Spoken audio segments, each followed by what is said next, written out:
Bonjour Claire. Attends. Ok. Ok. Bonjour Claire. Ok, c'est- dis-moi que tout est prête. Bonjour Claire. Bonjour Julia. Merci d'avoir accepté notre invitation. Merci à vous. Tout d'abord, est-ce que tu peux nous dire qui tu es et ce que tu fais à Vancouver? Alors, je m'appelle Claire Costa. Je viens de France. J'ai une formation ingénieure à l'origine.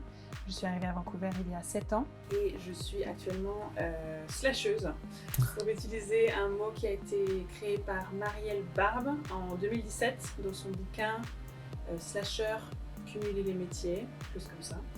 Et ça consiste donc, oui, à avoir plusieurs casquettes, plusieurs emplois qui nous intéressent par choix pour vivre de nos passions et sortir justement du tracé ingénieur sur lequel j'étais avant. Ok.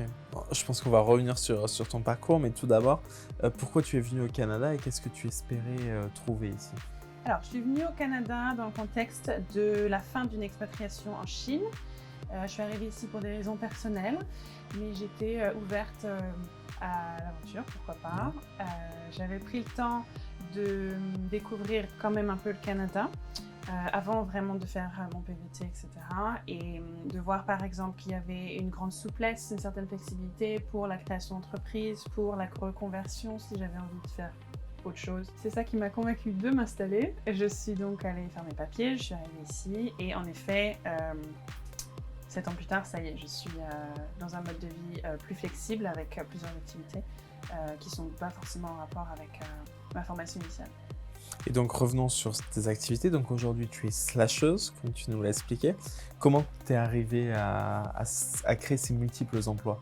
Alors, donc, si on rembobine un peu il y a 4-5 ans, j'étais chez Lafarge.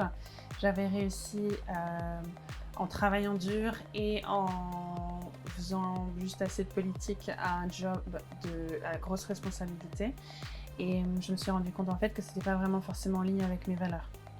Et lorsque j'ai arrêté de faire ça, j'ai développé donc ces différentes casquettes qui sont le fil conducteur entre les choses que je fais maintenant, c'est de vouloir rendre service aux gens.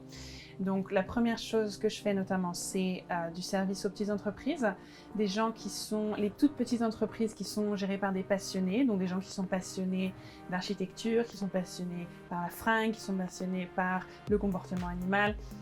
Ces gens-là, ils sont très bons dans leur job, mais alors embaucher les gens, payer leurs impôts, promouvoir leurs services, ça ne m'intéresse pas du tout. Moi, ça m'éclate. Donc, je propose mes services à ces gens-là et j'essaye de viser surtout des entrepreneurs, des professionnels qui m'inspirent, qui m'intéressent pour passer du temps avec eux. Une autre chose que je fais qui a quand même un rapport avec ça, c'est que je propose des services pour aider des gens qui sont très techniques, des entreprises très techniques à communiquer. Par exemple, j'ai un gros client, ils ne sont pas anglophones et je les aide, je reprends tous leurs blogs, leurs bouquins, leurs vidéos.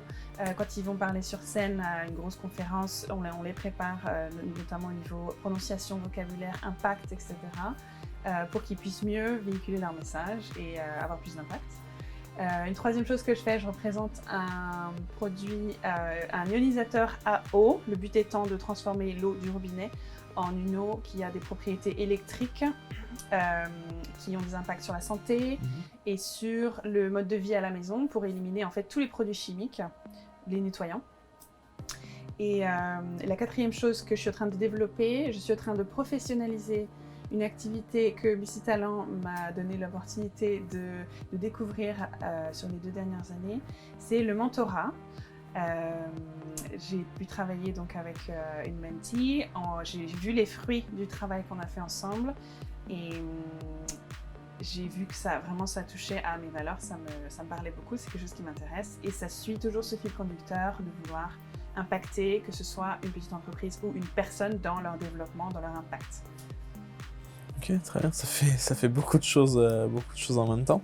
Et par rapport justement à ce parcours un peu atypique, quelles ont été les difficultés que tu as rencontrées?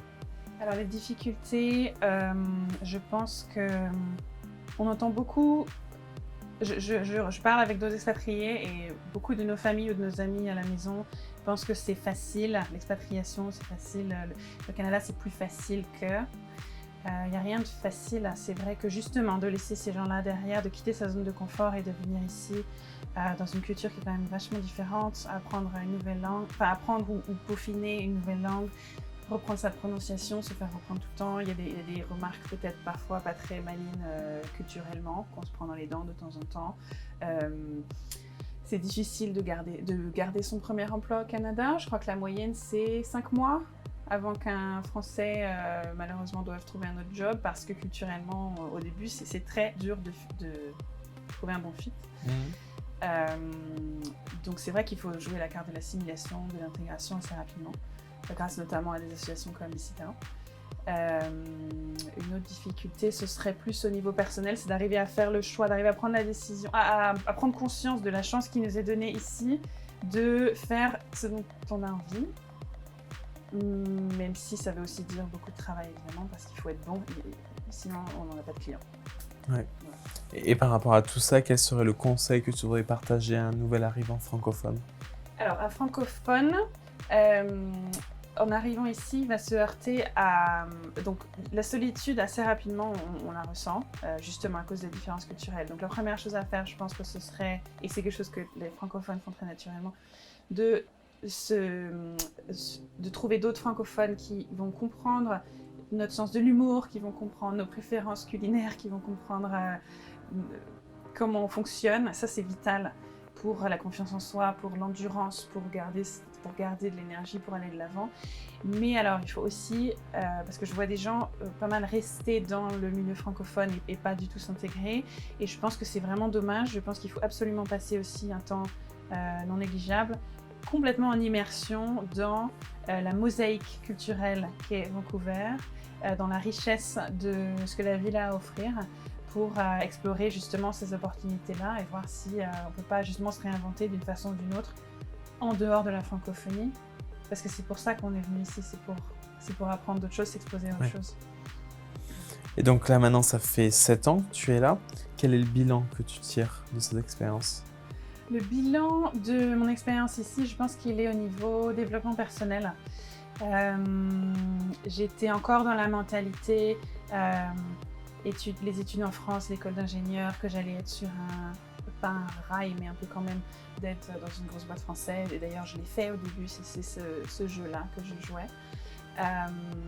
Et de voir que grâce à des gens qui ont été très généreux de leur temps et de leurs conseils, à des opportunités qui sont arrivées, à ma curiosité, à la façon dont mes parents m'ont élevée, d'avoir un esprit très ouvert, que je suis actuellement en train de vivre un style de vie qui vraiment m'amuse. Je m'amuse et je fais de l'argent en m'amusant.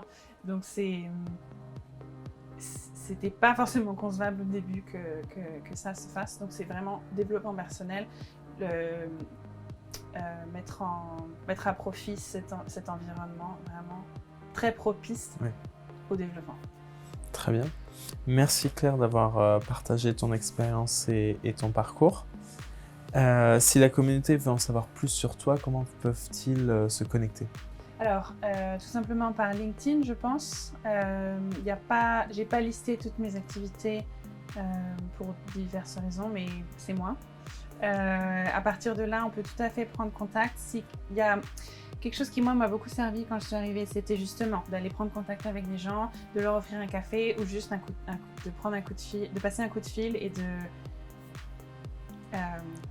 connecter et leur poser des questions et utiliser leurs connaissances à eux. Donc moi je suis ravie maintenant, à l'heure actuelle, je suis en position d'offrir ça, donc je serais ravie de le faire. Si quelqu'un veut m'appeler ou prendre contact par LinkedIn et après m'appeler pour poser des questions, c'est avec joie. Parfait, merci. Merci à vous.